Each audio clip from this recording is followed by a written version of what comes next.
The term load management has become such a hot button in the NBA. How I know you were going to talk about that one? Because you played 80 games a lot. You played 82. What do you think of when you hear the term load management thrown around? So you think it's Kobe or maybe LeBron? Well, you might want to sit down for this, because Michael Jordan just took the entire GOAT debate and blew the lid clean off. His incredibly direct criticism of the modern NBA, and specifically the players who take advantage of load management, has the whole sports world talking. When you hear someone mention load management, what comes to mind? For Jordan, the answer is simple. It shouldn't even be a thing. There's no extra drama here, just a hard truth that definitely hits a nerve. And what he revealed after that changes the entire discussion.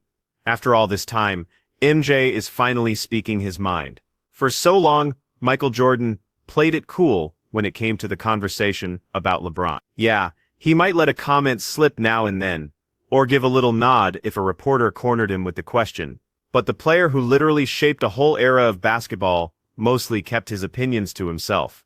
But that all changed not too long ago. And the words Michael Jordan spoke on national television created a seismic shock that is still rattling the basketball universe. Because this time around, he wasn't pulling any punches. You know, I never wanted to miss a game because it was an opportunity to prove. It was something that I felt like, the fans are there to watch me play. I want to impress that guy way up on top who probably worked himself to get a ticket or to get money to buy the ticket. Michael Jordan's recent feature on NBC's Insights to Excellence series was set up to be a tribute to his career. A look inside the mentality that turned him into the undisputed greatest player to ever pick up a basketball.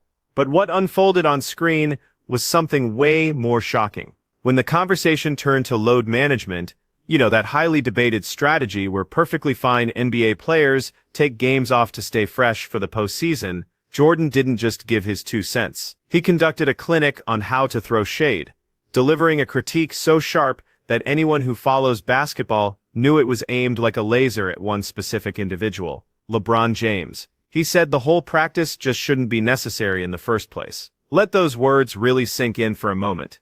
He's not just saying he personally disagrees with resting players, he is saying that the entire philosophy is broken from the start. And when you remember who Michael Jordan was during his career, when you recall the Iron Man work ethic that was the engine of the Bulls dynasty, you start to see just how deep that comment really cuts. Here's why this is so unbelievably compelling. Michael Jordan participated in 80 games or more in 11 of his 15 seasons in the NBA. Let me say that again. 11 out of 15. This is someone who fractured his foot early in his career, who pushed through the legendary flu game during the NBA Finals, and who competed in the most brutally physical period of the sport, when hand-checking was allowed and every single trip to the rim meant getting an elbow in your side. And still, year in and year out, Michael Jordan always showed up. Would you put yourself ahead of LeBron as a team standpoint? My success as a team is more successful than LeBron. I got 6 rings. You want individual accolades or you want championships? Because I didn't chase mine. I never went looking for super teams. See, Pippen is arguing the very same point Jordan was suggesting with his comments on resting. There's a massive difference between earning your championships by grinding with a single organization versus jumping between powerhouse rosters, essentially taking the path of least resistance to a title. But Jordan's statements did more than just put LeBron on the spot. They pulled back the curtain on a bigger issue, a harsh reality the GOAT conversation has been dodging. The uncomfortable truth is that the mainstream media doesn't want to admit something. This whole GOAT debate isn't even a real debate. It's a conflict they've invented purely to drive engagement, to get more clicks, and to sell more ads. Stephen A. Smith, for all his loud takes, actually explained this with stunning honesty. You don't like me because you see me calling it like I see it. You're not Michael Jordan. You're not the GOAT. You did choke in an NBA Finals. 4 consecutive fourth quarters in an NBA Finals. This man was scoring 4 points. One game, he scored 0 points. In an NBA Finals, fourth quarter. So what exactly was Stephen A. referring to? He's talking about the 2011 NBA Finals when LeBron James, in his debut season with the Miami Heat super team, completely vanished on the biggest stage against the Dallas Mavericks. Across 4 straight fourth quarters in that series, LeBron managed to score a grand total of just 11 points. In the fourth game, With the series on the line, he put up 0 points in the final period while being defended by Jason Terry and JJ Barea.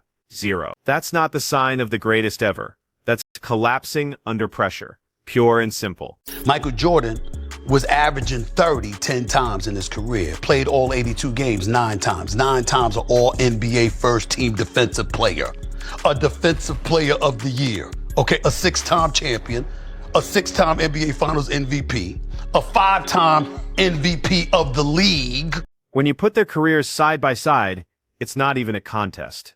Michael Jordan went a perfect 6 for 6 in the NBA Finals and was the MVP every single time. He never allowed a series to reach a 7th game. He never abandoned his team to create a super squad to chase after rings. He forged a dynasty with raw competitive desire and a complete refusal to settle for anything but absolute victory.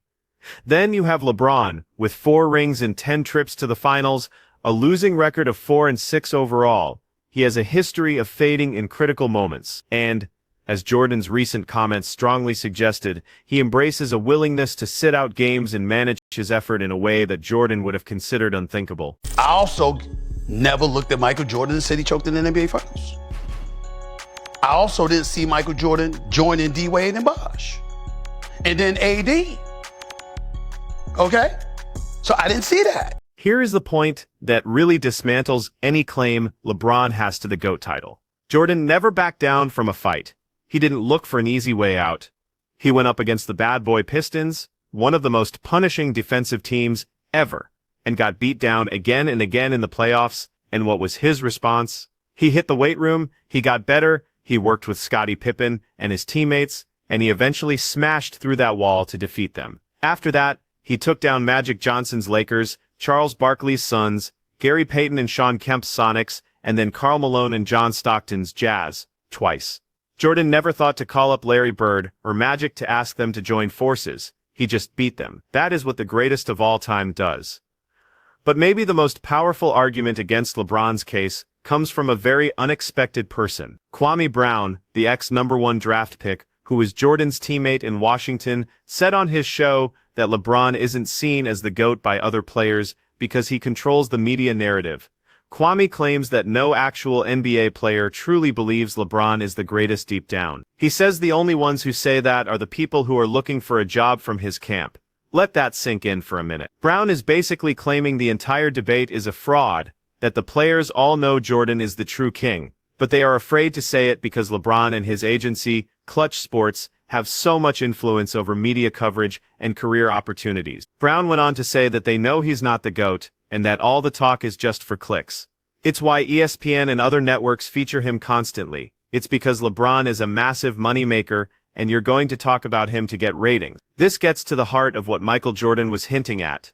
In MJ's day, you established your greatness by always being available, by being on the court every night, and by prioritizing the team and the fans over your own personal brand. In LeBron's era, you shape the story, you cultivate your brand, and you get to decide when you feel like competing at your highest level. Stephen A. Smith also pointed out another key difference. LeBron had to struggle to find that killer instinct, whereas for Michael Jordan, it was just part of who he was from the very beginning. Every opponent he ever faced will tell you about the fire in his eyes and how he would make it his personal mission to dominate you if you dared to challenge him. Michael Jordan is 6-0 in NBA Finals Series. MVP of every single NBA Finals Series. That he won. Incredible. Who never allowed the series to get to Game 7. Not one time. Not one time. And so when you say to me, LeBron playing in that Jordan era, a threat to MJ, then what we have to ask ourselves is, how would MJ have responded to a perceived threat? This is the argument that should end the discussion for good. Jordan's answer to facing a rival wasn't to team up with them, it was to crush them so completely that they would never challenge him again. When the Pistons got physical, Jordan got stronger. When defenses threw double and triple teams at him, he elevated his teammates. When the media doubted him, he channeled it into motivation to be even more dominant. Can you seriously picture Michael Jordan resting to keep himself fresh? Can you imagine him checking his minutes and deciding to just take a night off? The whole idea is just ridiculous. He always believed he had a duty to the fans who paid to see him, and that playing kept him sharp and maintained the team's chemistry. This is what Jordan was getting at with his reasons for never taking a game off. It wasn't just about basketball strategy. These were core beliefs about what it means to be an elite professional. And while Jordan was classy enough not to drop LeBron's name, Charles Barkley had no problem saying exactly what was on his mind about this topic. Okay, since you want me to, so I'm gonna just give a couple of things about, if he wanted to do it fair, he would say, well, how many games did Michael Jordan play compared to LeBron? And actually, if you look at the numbers, Michael actually had 5,000 more points in his career, same number of games. 5,000, which is 2.5 NBA seasons. 5,000 more points while playing the same number of games. I'm going to say that again.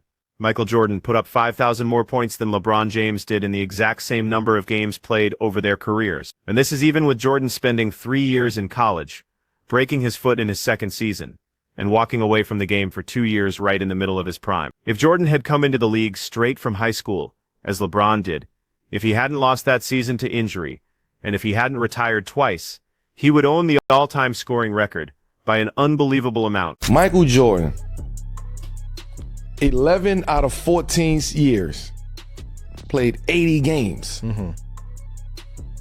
11 out of 14 years. Insane. I don't give a who I'm chasing around, who I'm not chasing around. 11 out of 14 years. 80 games. That's Carmelo Anthony, laying out the stats in a way that is simply undeniable. For 11 out of 14 seasons, MJ played that many games. Not 1 out of 23 years, like LeBron. 11 out of 14, and this is what gives Jordan's recent statements so much weight. He isn't just trying to diminish what LeBron has accomplished. In that same interview, Jordan called LeBron a phenomenal player, among the best ever. But what MJ did was establish a clear dividing line for what it means to be the GOAT. On one side of that line, you have constant availability, mental toughness, and the drive to play through pain to show up for the people who spent their hard-earned money to watch you. On the other side, you have strategic rest and prioritizing a longer career over the immediate fight. The decision is obvious. And Michael Jordan just spelled it out for everyone on national television. At the end of the day, his comments weren't just about load management. They were about what it means to be a leader, about setting the standard, and about recognizing that greatness is more than just raw ability. It's about being reliable, being available, and being willing to answer the call every single night. These are the qualities that put Michael Jordan in a category all by himself. They are why, 2 decades after he last played, he remains the benchmark against which all other players are judged. LeBron James is a spectacular basketball player. Nobody can argue with that. But when Michael Jordan talks about what is required to be the greatest of all time, when he brings up playing over 80 times a season for 11 years, when he highlights his duty to that fan sitting in the last row who might have worked an extra shift just to be there, he's not just giving his take. He is defining what true greatness is. And by that definition, the only one that really counts. There is only one GOAT. And he just revealed precisely why on live TV. This is where you see the real power of Jordan's mindset. He isn't focused on himself. It's not about his personal numbers, his place in history, or his collection of rings. His focus is on the spectator. He's talking about the guy who saved up to buy a ticket, way up in the nosebleeds, at the Palace of Auburn Hills, when the Bulls came to Detroit. He's thinking about that person because he knows that fan is probably screaming, calling out names, and he wants to go out there and silence him. He had a responsibility to perform for anyone who wanted to see him play, a duty as an entertainer to put on a show. But this sense of duty of playing through incredible pain can take on a much darker and more dangerous form. Just look at the story of Kurt Angle. After doctors prescribed him painkillers for a severe injury, the effect was almost miraculous. The constant, debilitating pain that would force most people to retire just seemed to vanish. But the medication had another effect, one that Kurt found incredibly attractive considering his demanding WWE schedule. The drugs didn't just kill the pain, they fueled him with energy, paradoxically making him feel even more capable at a professional level. For an athlete whose entire career depended on physical excellence, it felt like he'd found a magic bullet. It wasn't. It was a snare. What Kurt and many others don't comprehend at the beginning of that journey is that opioid drugs are only meant for short-term use. The human body is incredibly resilient, and it develops a tolerance to opioids. In simple terms, you start requiring more and more to get the same relief. What begins as a dose every 4 hours quickly escalates. This is the sinister math of addiction. It's exponential, not linear. A single pill turns into 2, and 4 turns into 8. Soon you're taking a quantity that would have seemed impossible when you started. For Kurt, this climb happened slowly, almost without him noticing. He'd pop an extra pill when the pain was bad, then another one to keep his energy up during a tough travel stretch, and then more pills just because his body screamed for them. Needed them in a way that went far beyond managing pain. The amount Kurt Angle was consuming is genuinely mind-boggling. When people think of prescription drug addiction, they might picture 10, maybe 15 pills a day. But Kurt was taking 65 Vicodin tablets in a single day. To put that in perspective, that many pills should have killed him several times over from the acetaminophen content alone. The fact that he survived is a testament not to the drug's safety, but to an unbelievable physiological tolerance he developed, and sheer dumb luck. This wasn't about getting high or partying. His body had grown so reliant on these drugs that it required these insane amounts just to operate, just to prevent the agonizing symptoms of withdrawal. Kurt Angle was a captive in his own body, chained by a chemical need that dictated his every move. This goes back to what Jordan was talking about early in his own career. He remembered twisting his ankle and a teammate telling him to sit down and rest, but Jordan refused, saying he was trying to build his reputation and couldn't afford to sit out. He had to show everyone what he could do. He taped it up and went right back on the court to play. For Kurt, however, the situation was far more tragic. He was desperately trying to conceal his addiction from WW and the public. But consuming 65 pills a day makes you pass out. When your life revolves around securing your next dose, people start to see what's happening. The professional wrestling world, where performers are conditioned to work through injuries that would bench athletes in any other sport, knew it became an open secret. The burden of this secret, of upholding the image of Kurt Angle while fighting a demon that was eating him alive, was immense. Every single day was an exercise in deceit. You're a professional basketball player for 2.5, maybe 3 hours a day. That's your job. But what are you doing with the other 21 hours? That's the time Jordan believes you should be getting ready for your next game, your next fight. Kurt was deceiving everyone, but he was also lying to himself about how bad things had gotten, about whether he could.